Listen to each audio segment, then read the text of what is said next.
దేవునికి మహిమ కలుగును గాక. హల్లెలూయా. కాస్త హుషారుగా హల్లెలూయా. చక్కటి పాటలు పాడి ప్రభు నామమును మనం ఘనపరిచి మహింపరిచి ఉన్నాం. ఈ ప్రాముఖ్యమైన సమయంలో కీర్తనలు భాగాన్ని తెరవండి.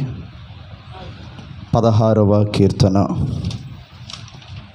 3వ వచనం. 16వ కీర్తన 3వ వచనం. తీసిన వారు చదవండి. 16వ కీర్తన 3వ వచనం. నేను ఇలాగందును, భూమి మీదనున్న భక్తులే శ్రేష్ఠులు, వారు నాకు కేవలం ఇష్టులు. యెహోవాను విడిచి వేరొకనిని అనుసరించు వారికి శ్రమలు విస్తరించును. చాలు. కృపగల దేవా, ఈ వాక్యము నాయన నీ బిడ్డలతో మాట్లాడుతుండగా వినగలిగిన చెవి, గ్రహించే మనసు అందరికి ఇవ్వండి. యేసు నామమును అడిగి వేడుకొని పొందుకొని నామన పరమ తండ్రి, ఆమేన్. కాస్త హుషారుగా అందరూ హల్లెలూయా చెప్పండి. 2 చేతులు పైకెత్తి హల్లెలూయా, హల్లెలూయా. ఇంకాస్త అందరూ గోడ వైపు అనుకోకుండా ఇటు తిరగండి. ఈరోజు చెప్పే సందేశం ఏంటంటే, దేవుని సన్నిధిని విడిచి తిరిగే వారికి ఏం జరిగిద్ది? సందేశం ఏంటంటే, దేవుని సన్నిధిని విడిచి తిరిగే వారికి ఏం జరుగుతుంది? ప్రియమైన దేవుని బిడ్డలారా, 16వ కీర్తన ఈ 4వ వచనంలో ఏముందంటే, దేవుడిని విడిచి వేరొకరిని అనుసరించే వారికి ఏం విస్తరిస్తాయి? శ్రమలు విస్తరిస్తాయి. 9వ కీర్తన చూడండి, 17వ వచనం. 9వ కీర్తన 17వ వచనం. దుష్టులను దేవునిని మరుచు జనులందరూ చూడండి పాతాళమునకు దిగిపోదురు. తలలెత్తండి. దేవుని విడిచి తిరిగే వారికి శ్రమలు వస్తాయి. దేవునిని మరచి తిరిగేవారు పాతాళానికే వెళ్ళిపోతారని అంటున్నాడు. చూడండి ఎంత భయంకరమో. ప్రియమైన దేవుని బిడ్డలారా, చాలాసార్లు మనం దేవుని సన్నిధిని విడిచిపెడుతూ ఉంటాం, దేవునిని మరచిపోతూ ఉంటాం. ప్రియమైన దేవుని జనాంగమా, దేవుని సన్నిధిని విడిస్తే నాకేం కాదులే అని అనుకుంటే పొరపాటు. దేవునిని మరిస్తే నాకేం అవ్వదులే అని అనుకుంటే పొరపాటు. నువ్వు అలాగే దేవుని సన్నిధిని విడిచి తిరుగుతుండు, దేవునిని మరిచిపోతూ జీవిస్తూ ఉండు. అయితే దేవుని వాక్యం చెప్తుంది, నేను కాదు చెప్తుంది, దేవునిని మరుచు జనులందరూ దిగిపోతారు. ఎక్కడికంటే పాతాళానికి వెళ్ళిపోతారు. నా ప్రియ దేవుని బిడ్డలారా, నువ్వు పాతాళానికి వెళ్ళకుండా, విస్తారమైన శ్రమలలోకి వెళ్ళకుండా నిన్ను ఆపేది ఈ భూమి మీద ఏదైనా ఉందా అని అడిగితే నువ్వు చెప్పాలి, దేవుని సన్నిధి. దేవునికి స్తోత్రం. నువ్వు పాతాళానికి వెళ్ళనివ్వకుండా, విస్తారమైన శ్రమలలోనికి వెళ్ళనివ్వకుండా నిన్ను అడ్డుకునేది ఏంటి? దేవుని సన్నిధి. అటువంటి ఆ దేవుని సన్నిధి దగ్గరకు రావటానికి, అటువంటి ఆ దేవుని సన్నిధిలో ఉండటానికి, అటువంటి ఆ దేవుని సన్నిధిలో దేవునిని స్మరించటానికి చాలామందికి మనసు రాదు. కానీ మీరందరూ దేవుని సన్నిధికి వచ్చారు. ఎండైనా వచ్చారు, రావాలి. ఈ ప్రపంచంలో దేవుడు నిన్ను నన్ను కలుసుకునే చోటు ఏది అని అడిగితే దేవుని వాక్యం చెప్తుంది, అది దేవుని సన్నిధి. హల్లెలూయా. పరలోకములో ఉన్న దేవుడు ఈ భూమి మీద నిన్ను కలుసుకునే స్థలం దేవుని మందిరం. దేవుడు నీ దగ్గరకు వచ్చి నీతో మాట్లాడే స్థలం దేవుని మందిరం. దేవుడు తన ప్రత్యక్షతను నీకు కనపరిచే స్థలం దేవుని మందిరం. దేవుని మందిరములో మరి ఏమున్నవి అన్నది మనం ఆలోచిస్తే 16వ కీర్తన 11వ వచనం చూడండి. 16వ కీర్తన 11వ వచనం. జీవ మార్గమును నీవు నాకు తెలియచేసేదువు, నీ సన్నిధిని చూసారా, నీ సన్నిధిని సంపూర్ణ సంతోషములు కలదు, నీ కుడి చేతిలో నిత్యము సుఖములు కలవు. దేవునికి స్తోత్రం చెప్పండి. కాస్త రెండు చేతుల పైకి తీసి చెప్పండి హల్లెలూయా, హల్లెలూయా. ఇప్పుడేనండి ఏముందంటే దేవుని సన్నిధిలో సంపూర్ణ సంతోషం, సంతోషములో కూడా సంపూర్ణం. దేవుని సన్నిధికి నువ్వు మనసారా ఇష్టపడి వచ్చావనుకో, ఒక ఆదివారం కాదు, శుక్రవారం అయినా, శనివారం అయినా, ఆదివారం అయినా, నెల ప్రార్థన అయినా, కుటుంబ ప్రార్థనలైనా, ఉపవాస ప్రార్థనలైనా, ఇవే కాదు, దినదినము నీకు అనుకూలతను బట్టి ఆ దేవుని సన్నిధిలో నువ్వు గడుపుతూ ఉంటే ఆయన సన్నిధిలో సంపూర్ణ సంతోషము కలదు. ఆ సంపూర్ణమైనటువంటి సంతోషంని నువ్వు అనుభవించాలేనంటే ఆ దేవుని సన్నిధికి నువ్వు రావాలి. ఆ సంపూర్ణమైన సంతోషమును నువ్వు పొందుకోవాలంటే దేవుని సన్నిధిలోకి నువ్వు రావాలి. నువ్వు దేవుని సన్నిధికి రాకుండా నాకు సంతోషం కావాలంటే ఎక్కడి నుండి వస్తుంది సంతోషం? నువ్వు దేవుని సన్నిధిలో గడపకుండా నాకు ఆనందం కావాలంటే ఎక్కడి నుండి వస్తుంది నీకు ఆనందం? నా ప్రియ దేవుని బిడ్డలారా, దేనికి రెడ్డి తిరుగు,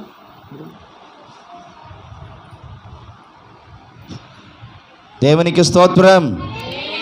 కాస్త బిగ్గరగా హల్లెలూయా. దేవుని సన్నిధిలో సంపూర్ణమైన సంతోషం అన్నది. ఇప్పుడు ఆ సంపూర్ణమైన సంతోషము నీలో ఉన్నదా? సమాధానం నీలో ఉన్నదా? నెమ్మది నీలో ఉన్నదా? ఆనందం నీలో ఉన్నదా అని అంటే లేవు. అవి కోల్పోయావు. ఎందువల్ల కోల్పోయావంటే దేవుని సన్నిధిని అలక్ష్యం చేస్తున్నావు, దేవుని సన్నిధిని నిర్లక్ష్యపరుస్తున్నావు, దేవుని సన్నిధిని ఏముందులే అని అనుకుంటున్నావు, దేవుని సన్నిధిగా ఈరోజు కాకపోతే రేపని వెళ్ళొచ్చులే అని అనుకుంటున్నావు. లేదు లేదు, దేవుని సన్నిధిలో సంపూర్ణ సంతోషం కలదు అని వాక్యం చెప్తుంది. మరి ఆ సంపూర్ణమైన సంతోషం నీకోసమే దేవుడు ఇక్కడ దేవుని మందిరంలో పెట్టాడంటే ఆ సంపూర్ణమైన సంతోషం ఇంకెక్కడ ఉండదు. సంతోషం నీకెక్కడ దొరకదు దేవుని సన్నిధిలో తప్ప. సమాధానం నీకెక్కడ దొరకదు దేవుని సన్నిధిలో తప్ప. కనుక నా ప్రియ దేవుని బిడ్డలారా, పోయిన ఆదివారం నేను దేవుని మందిరంలో వాక్యం చెప్పాను. కుమారులు అంటారు, నా దేవుని మందిరములో ఒక దినము గడుపుటే 1000 దినముల కంటే శ్రేష్టమైన ఆశీర్వాదం. ప్రియమైన దేవుని బిడ్డలారా, ఈ లోకములో ఎక్కడా లేనటువంటి, ఎక్కడా దొరకనటువంటిది, ఈ లోకములో నీకెక్కడా నువ్వు పొందుకోలేనటువంటిది సంతోషమైన, సమాధానమైన ఒకే ఒక్కటి దేవుని సన్నిధిలో మాత్రమే నీకు దొరుకుతుంది. హల్లెలూయా. చెప్పాలి పెద్దగా హల్లెలూయా, చెప్పాలి బిగ్గరగా హల్లెలూయా. కనుక నా ప్రియ దేవుని బిడ్డలారా, దేవుని సన్నిధిలో సంపూర్ణమైన సంతోషం కలదు. ఇంకా చూడండి 21వ కీర్తన 6వ వచనం చూడండి. 21వ కీర్తన 6వ వచనం. నిత్యము ఆశీర్వాదకారకుడుగా ఉండునట్లు నీవు అతను నియమించి ఉన్నావు. అదిగో నీ సన్నిధిని సంతోషముతో అతనిని ఉల్లసింపచేసి ఉన్నావు. చప్పట్లు కొట్టండి ఒకసారి, కొట్టండి బిగ్గరగా చప్పట్లు, కొట్టండి చప్పట్లు అందరూ. దేవునికి స్తోత్రం చెప్పండి హల్లెలూయా. కాస్త అందరూ బిగ్గరగా చెప్పాలి హల్లెలూయా. బోలో క్రీస్తు మహారాజ్కి, యూదుల రాజుకి, రాజుల రాజుకి. నీ సన్నిధిని సంతోషముతో అతనిని ఉల్లసింపజేసి ఉన్నావు. దుఃఖంతో వచ్చిన వారికి దేవుడు ఇక్కడ ఏమిస్తానంటున్నాడు? సంతోషం, ఉల్లాసం. సంతోషం వేరు, ఉల్లాసం వేరు. ఉల్లాసకరమైనటువంటి జీవితాన్ని దేవుడు నీకు ఇస్తానంటున్నాడు. సంతోష వస్త్రాన్ని నీకు దేవుడు ధరింపజేస్తానంటున్నాడు. నీ కన్నీటిని కొట్టివేసి నాట్యంగా మారుస్తానంటున్నాడు. నీ దుఃఖ దినములను దేవుడు కొట్టివేస్తానంటున్నాడు. ఎప్పుడు? నువ్వు ఆయన సన్నిధిలోకి వచ్చినప్పుడు. నువ్వు ఆయన సన్నిధిలోనికి ఎండైనా వచ్చినప్పుడు, నువ్వు ఆయన సన్నిధిలోనికి వానైనా తడుచుకుంటైనా వచ్చినప్పుడు, నువ్వు ఆయన సన్నిధిలోకి దూరమైనా వచ్చినప్పుడు, నువ్వు ఆయన సన్నిధిలోకి ఆశతో ఆతృతతో పరుగులెత్తుకొని వచ్చి ఇక్కడ కూర్చొని ఆయన ఆరాధిస్తున్నప్పుడు ఆయన నీ కోసం సంతోషాన్ని దాచాడు ఇక్కడ, సమాధానాన్ని దాచాడు ఇక్కడ, ఉల్లాసాన్ని దాచాడు ఇక్కడ, ఆనందాన్ని దాచాడు ఇక్కడ. ఆ ఆనందాన్ని నువ్వు పొందుకోగలుగుతావు. చూడండి మరొక వచనం, 52వ కీర్తన 8వ వచనం చూడండి. దేవుని సన్నిధిలో ఏముందో? 52వ కీర్తన 8వ వచనం. నేనైతే దేవుని మందిరములో పచ్చని ఒలీవ చెట్టు వలె ఉన్నాను. దేవునికే మహిమ కలుగును గాక. హల్లెలూయా. నీ సన్నిధానంలో పాడండి. ఆరాధించుటయే విలువైన అవకాశం. నీ సన్నిధానంలో పాడాలి.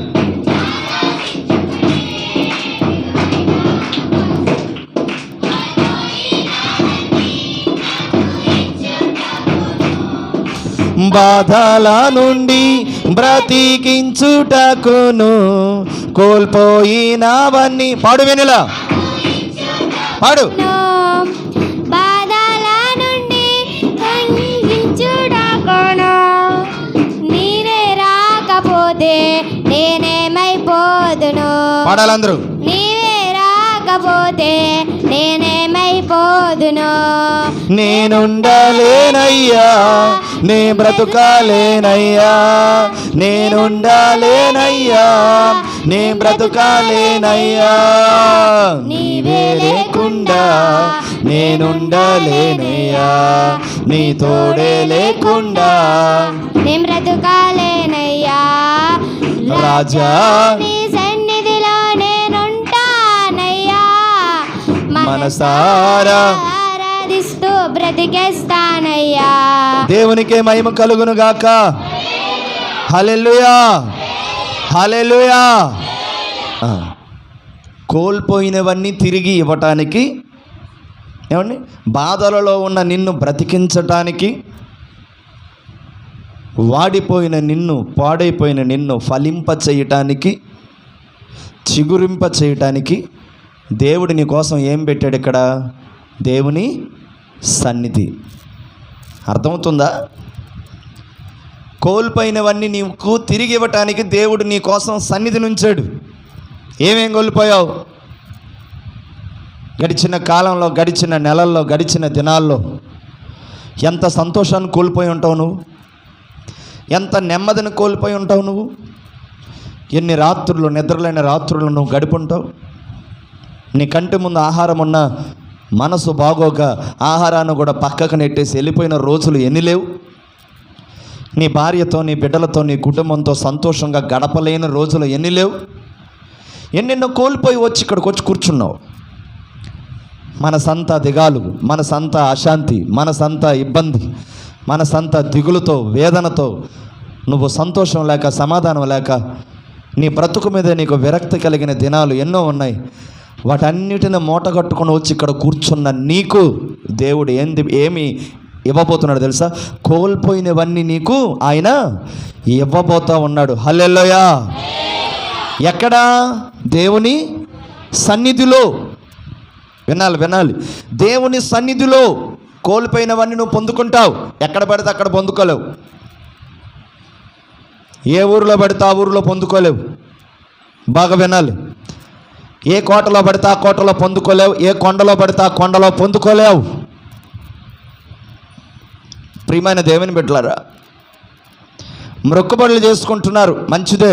అక్కడికి వెళ్ళాలి, ఇక్కడికి వెళ్ళాలని, ఆ కొండకి వెళ్ళాలి, ఈ కొండకి వెళ్ళాలని, మంచిదే, తప్పు అంటున్నా. నువ్వు ఎన్ని కొండలకు వెళ్ళినా, ఎన్ని కోటలకు వెళ్ళినా, ఎన్ని చోట్లకు వెళ్ళినా, దేవుని సన్నిధికి రాకుండా నువ్వు ఎక్కడికి వెళ్ళినా నువ్వు కోల్పోయినవన్నీ తిరిగి చెప్పండి. ఏది ఆ ఇద్దరేనా? ఆ దేవసాయం అన్న మరి అక్కనా? అర్థమవుతుంది నేను చెప్పేది. ముత్యాలమ్మ, సత్యతమ్మ, ఆ రాజమానక్క, ఏమ్మ నీ పేరు ఏం పేరమ్మా? నీ పేరు నీకే గుర్తులేదా? ఆ వందన, ఆ ప్రేమేలక్క, తోటమ్మ, చెప్పండి. నువ్వు ఎక్కడికి వెళ్ళినా, ఏ కొండలకు వెళ్ళినా, సాక్ష్యం చెప్పిన అక్క గురించే కదా నేను చెప్తున్నా, అందరికీ చెప్తున్నా. అందరికీ ఈ మాట అవసరం. ఏదో ఆమె నాకు కోపం కాదు, మీరంటే ఇష్టం కాదు, అందరూ సమానమే నాకు. ఈ బలిపీఠం మీద నేను నిలబడానంటే నేను ఏది అయితే దేవుడు నాతో చెప్పను అది చెప్పాలి. నేను అంతే. నొచ్చుకున్నా, గుచ్చుకున్నా, బాధపడినా తప్పదు, చెప్పాలి. దేవునికి స్తోత్రం, దేవునికి స్తోత్రం. సింగరాయి కొండ వెళ్ళినా, కాకాని వెళ్ళినా, గుణదెల్లి వెళ్ళినా, ఎక్కడికి వెళ్ళినా దేవుని సన్నిధికి రాకుండా నువ్వు ఎక్కడికైనా వెళ్ళు, ధనుదులు, అవైరోధులు, నీకు ఫలితం రాదు. అలా అని నేను వెళ్ళకూడదని కాదు నేను అంటుంది. వెళ్ళండి. మీరు ఎక్కడెక్కడికైతే మొక్కుబడులు చెల్లించడానికి వెళ్ళాలనుకుంటున్నారో వెళ్ళండి, సంతోషంగా వెళ్ళరండి. సన్నిధిని వదలకుండా ఉండండి. సన్నిధికి వస్తూ ఇంకెక్కడికైనా వెళ్ళండి, తప్పులేదు. దేవుడు నియమించుకున్న స్థలాలే, దేవుని అభిషేకం ఉండే స్థలాలే, నేను తప్పంటులా. కానీ వాటన్నిటికంటే శ్రేష్టమైనది ఏంటి? దేవుని సన్నిధి.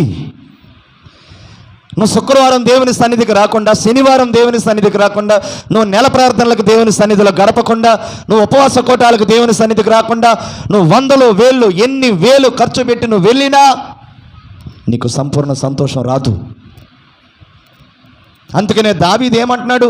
నేనైతే దేవుని మందిరములో పచ్చని ఒలీవ చెట్టు వలె ఉన్నాను. ఏ కొండలో పచ్చని ఒలీవ చెట్టు వలె ఉన్నాను అనలేదే. అదిగో అదిగో తోటలో దేవుని పచ్చని ఒలీవ చెట్టు వలె ఉన్నానని అనలేదే. దేవుని మందిరములో పచ్చని ఒలీవ చెట్టు వలె నేనున్నాను అంటున్నాడు. ఈ భూప్రపంచంలో ఎన్నో మందిరాలు ఉన్నాయండి.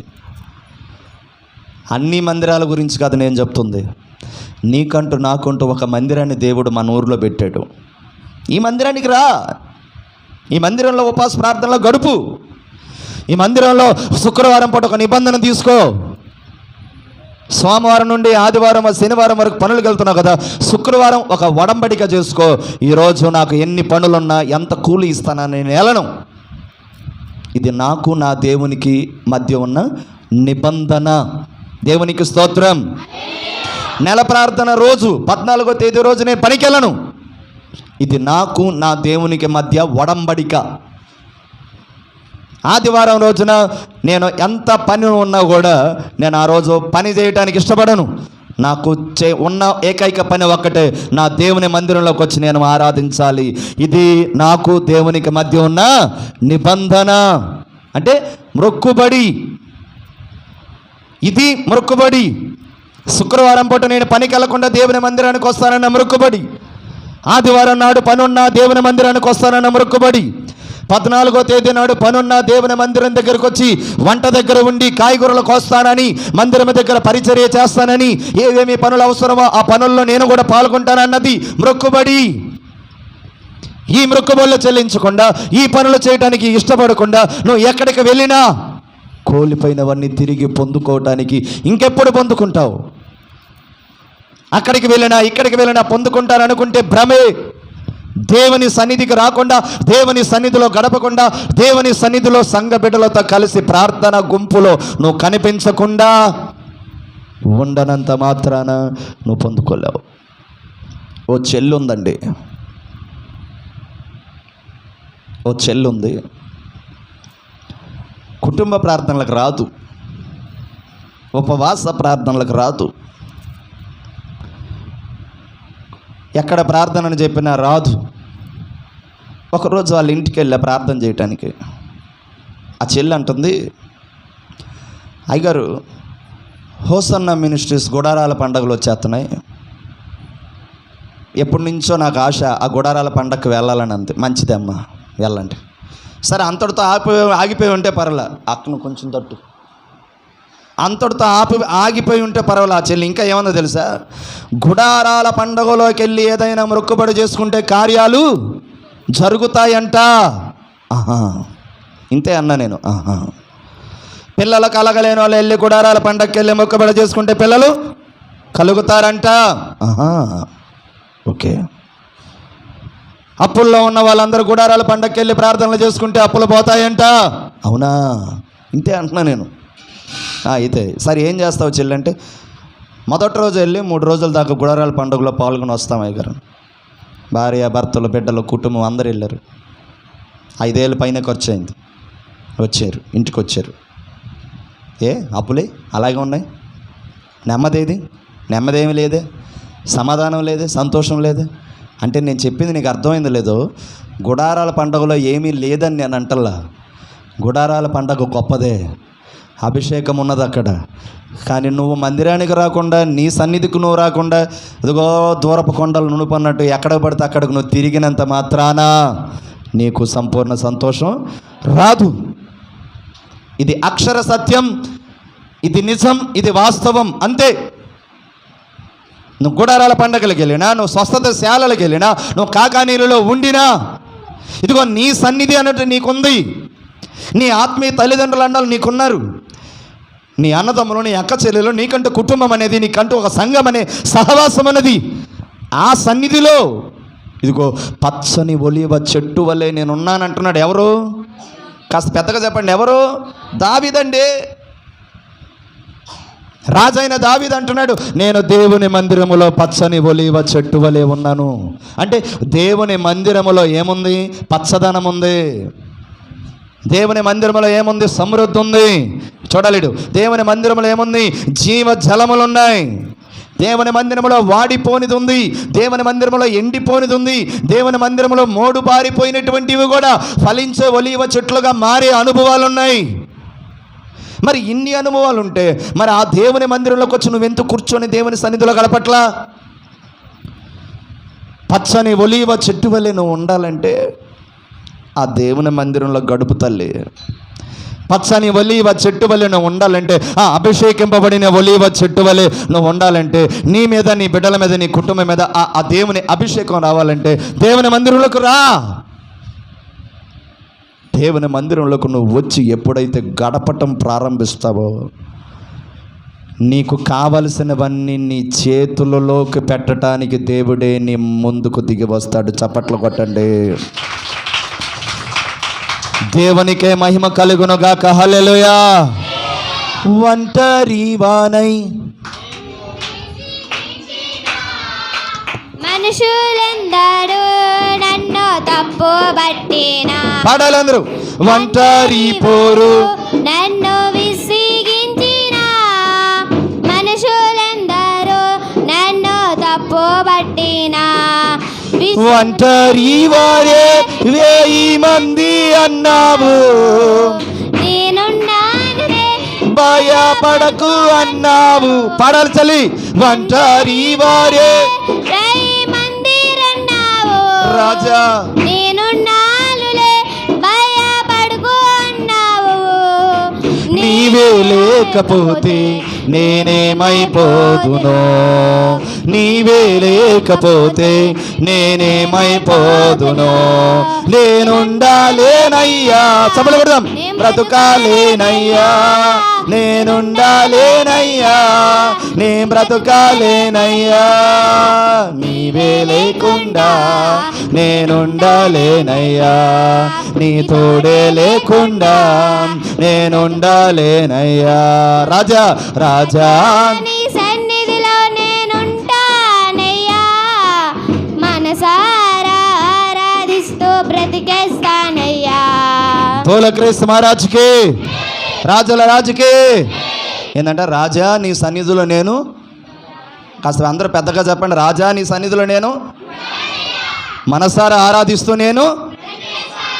అబ్బా ఎంత గొప్ప పదం అండి.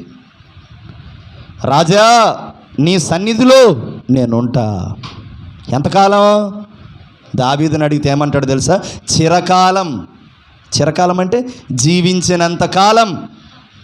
బాల్యంలోనైనా నీ సన్నిధిలో ఉంటా, యవ్వన కాలంలోనైనా నీ సన్నిధిలో ఉంటా, మధ్య వయసులోనైనా నీ సన్నిధిలో ఉంటా, నడి వయసులోనైనా నీ సన్నిధిలో ఉంటా, ముదిమ వయసు వచ్చినా నీ సన్నిధిలో ఉంటా, మరణ పడక మీద నేను పడుకునేంత వరకు నీ సన్నిధి తప్ప నేను వేరే చోటికి వెళ్లకుండా ఉంటానయ్యా అంటాడు. ఎవరు?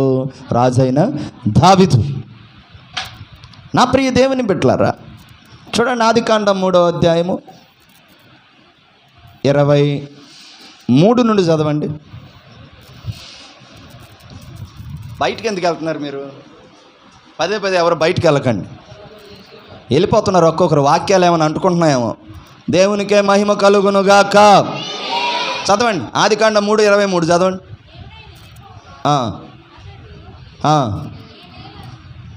దేవుడైన యెహోవా అతడు ఏ నేల నుండి తీయబడెనో దాని సేద్యపరచుటకు ఏదోను తోటలో నుండి అతన్ని పంపేశాడు.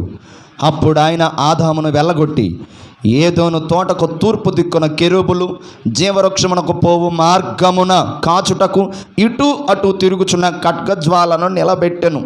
ఇప్పుడు నేను ఒక ప్రశ్న వేస్తున్నా, వినాలి. ఈ భూప్రపంచంలో మొట్టమొదటి దైవ సన్నిధికి సాదృశ్యంగా ఉన్న స్థలం ఏంటంటే ఏదోను తోట.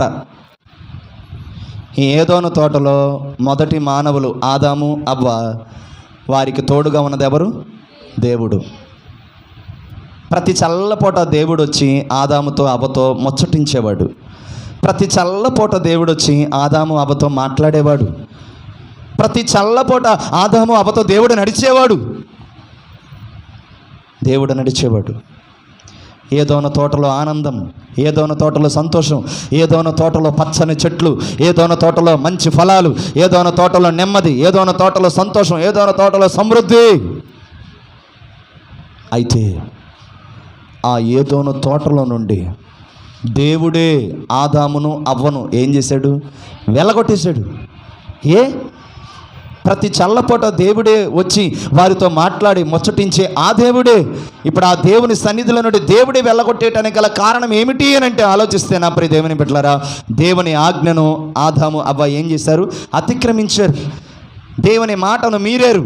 దేవుని మాటను మీరి దేవుని ఆజ్ఞను అతిక్రమించి దేవుడు చేయవద్దన్నది చేసి వారు ఉండటం వలన దేవునికి కోపము రాగా దేవుని మహిమ వారిని విడిచిపెట్టి వెళ్ళిపోగా దిగంబరులు అయిపోగా ఖర్జూరప చెట్ల దగ్గరికి వెళ్ళి ఆ వృక్షములను ఆకులను తీసుకొని కచ్చడములు చేసుకొని వారి దేహ భాగములు కనపడకుండా వారు సిగ్గుతో భయముతో ఆ చెట్లు చోటను ఉన్నప్పుడు దేవుడని యెహోవా ఆదామా ఎక్కడున్నావు అని అన్నప్పుడు, అయ్యా నీ ఎదుటకు నేను రాలేనయ్యా అని అంటుంటే, ఎందుకు రాలేవు ఆదామా అని అంటే ఆదాం అంటున్నాడు, అయ్యా నువ్వు తినవద్దన్న పండ్లు ఈ అవ్వ వచ్చి నాకు తినిపించిందయ్యా.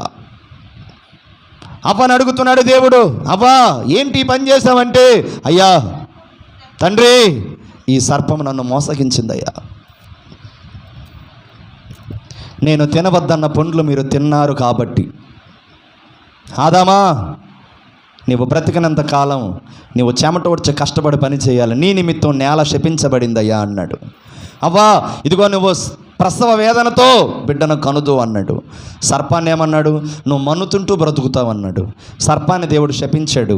ఆదామును అవ్వను దేవుడు ఏదోన తోటలో నుండి వెళ్ళగొట్టేశాడు. ఏదోన తోటలో వారు పాపము చేయటం వలన వారి మీద ఉన్న మహిమ వారిని విడిచిపెట్టి వెళ్ళిపోయింది. వారు వస్త్రహీనులయ్యారు, అనగా దిగంబరులయ్యారు. ఇప్పుడు దేవుడు ప్రతి చల్లపట వారిని కలిసే స్థలము నుండి వారు ఏమయ్యారు? వెళ్ళగొట్టబడ్డారు. ఏదోన తోటలో నుండి బయటకు వెళ్ళిపోయారు. ఏదోన తోటలో నుండి బయటకు వెళ్ళగొట్టబడ్డారు. సన్నిధిలో నుండి బయటకు వెళ్ళగొట్టబడ్డారు. ఇప్పుడు వారికి సంతోషం ఎక్కడా? ఇప్పుడు వారికి ఆనందం ఎక్కడా? ఇప్పుడు వారికి ఇప్పుడు ఆశీర్వాదం ఎక్కడా? ప్రియమైన దేవుని బిడ్డలారా, నేను కొన్ని క్యారెక్టర్స్ రాసుకొని వచ్చి ఇప్పుడు వాక్యం చెప్తున్నాను. మొదటి క్యారెక్టర్స్ ఆదాము అవ్వ. మొదట దైవ సన్నిధిలో నుండి వెళ్ళగొట్టబడిన ఆదాము అవ్వ ఆనందాన్ని కోల్పోయారు. ఏదోన తోటలో ఉన్నంత కాలము వారు పొందిన ఆనందం ఆ తర్వాత వారు పొందుకోలేకపోయారు. దేవునితో చెప్తున్నాడండి, దేవుని సన్నిధిలో నువ్వు ఉంటే నువ్వు ఆనందాన్ని పొందుకుంటూనే ఉంటావు. దేవుని సన్నిధిని నువ్వు నిర్లక్ష్యంగా చూస్తూ వెళ్ళచ్చలే, వచ్చే నెల వెళ్ళచ్చలే, ప్రార్థనకి ఏం కాదులే అని కడుపు నిండా తిని హాయిగా పడుకొని నువ్వు నిద్రపోతూ నువ్వు ఉంటే దేవుడు ఏం చేస్తాడు తెలుసా? ఏదోను తోటలో నుండి ఆదామును అవ్వను దేవుడే వెళ్ళగొట్టేసినట్టు ఆయన జ్ఞాపకాలలో నుండి కూడా నిన్ను నన్ను ఏం చేస్తాడు? వెళ్ళగొట్టేస్తాడు. ఆయన అరచేతుల్లో చెక్కుకున్న దేవుడు ఆ చేత్తోని నిన్ను నన్ను వెళ్ళగొట్టేస్తాడు. ఏ చేతితో అయితే నిన్ను కాపాడుతున్నాడో, ఏ చేతితో అయితే నిన్ను ఆయన పోషిస్తున్నాడో, ఏ చేతితో అయితే నీకు ఆయన రక్షణ వస్త్రాన్ని ధరింపజేశాడో, ఏ చేతితో అయితే నీకు నిన్ను ఆయన ఫలింపజేస్తున్నాడో, ఏ చేతితో నిన్ను ఆయన కరుణిస్తున్నాడో, ఏ చేతితో నిన్ను ఆయన కాపాడుతున్నాడో, దేవుని సన్నిధికి రాకుండా నీవు జీవిస్తే అదే చేత్తో ఆయన ఏం చేస్తాడు తెలుసా? నిన్ను తోసేస్తాడు, నిన్ను వెళ్ళగొట్టేస్తాడు, నిన్ను అణిచివేస్తాడు, నిన్ను విడిచిపెట్టేస్తాడు. నువ్వు అనుకోవచ్చు, ఎవరు తోసేసిన దేవుడు నన్ను చేరదీస్తాడు, దేవుడు నన్ను ఆదుకుంటాడు, దేవుడు నన్ను ఆదరిస్తాడు అని నువ్వు అనుకుంటే, ఆదరించే చెయ్యే, దీవించే చెయ్యే, ఏమని బాగు చేసే చెయ్యే, ఏమండి నెమ్మదినిచ్చే చెయ్యే, కన్నీరు తుడిచే చెయ్యే, తోడుగా ఉండే చెయ్యే, ఆయన సన్నిధిని నువ్వు నిర్లక్ష్యంగా చూస్తే ఆ చెయ్యే ఏమైంది? తోడుగా ఉండే చెయ్యి తోసేసిద్ది.